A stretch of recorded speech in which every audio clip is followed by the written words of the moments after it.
Hai guys, temenin aku panen cabai yuk. Ini dia, aku udah ambil wadah untuk panen cabainya.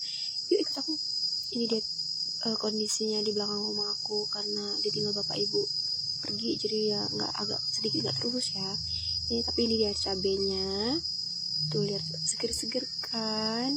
Ini aku mau ambil sedikit aja secukupnya karena di rumah aku cuma sama adik aku berdua.